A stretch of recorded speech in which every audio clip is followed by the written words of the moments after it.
Good morning, everybody. My name is Benjamin Faye. I'm a singer-songwriter, I'm a musician, and I'm 27 years old.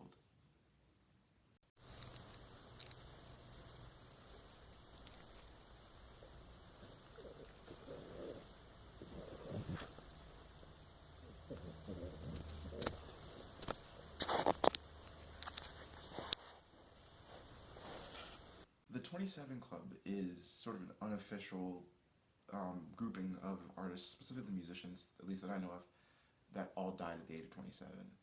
Jimi Hendrix, Janis Joplin, Jim Morrison, I believe Jeff Buckley's in that number as well. Kurt Cobain, Amy Winehouse. I mean, Jeff Buckley drowned.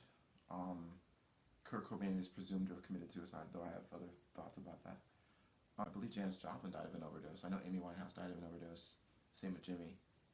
I want to say Jim Morrison died of an overdose as well. All I know is he was found in a bathtub or something like that. Did they all have addictions that you know of? I'm not sure. Some of them, certainly. I know Amy Winehouse was wrestling with a lot of stuff. Jimmy for sure.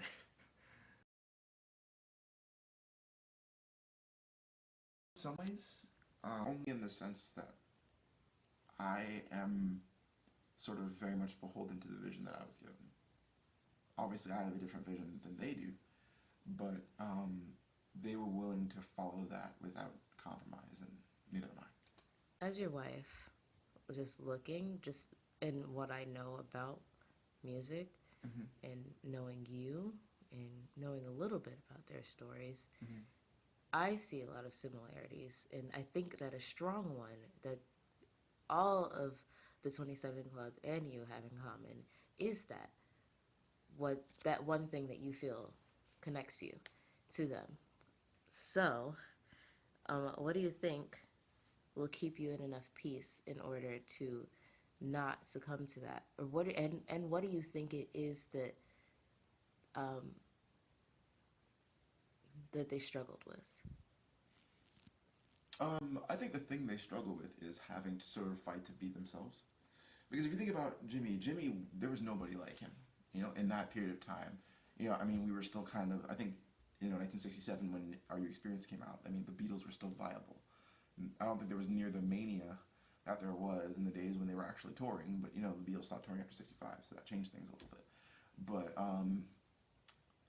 they are all struggling sort of to be themselves while maintaining a popularity that they weren't planning on.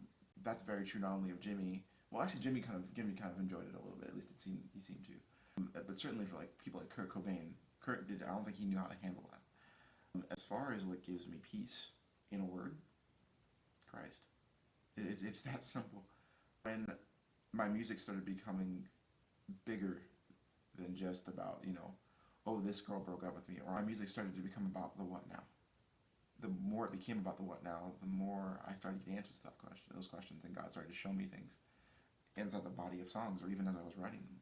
I don't have that fear or that need to be myself because I know who I am. It's and that's my outlook. I know some of them may have pressure from labels and things like that.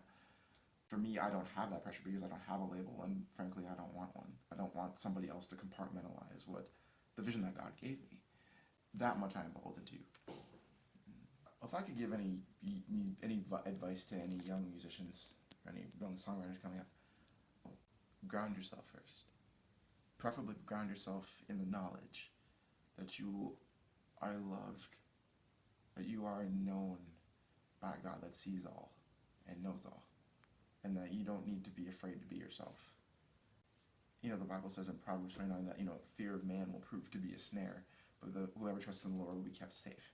So that's what gives me peace, and prayerfully that gives you peace. That's how I look at life, and the quality of my life has improved ever since. And the quality of your life is directly attributed to your outlook, and your outlook on life can't be anything but great when you realize that death can't kill you.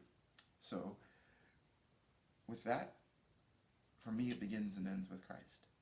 I seek after the things of Him first, and then everything else will start to make sense. Everything else will be added. That'd be my advice.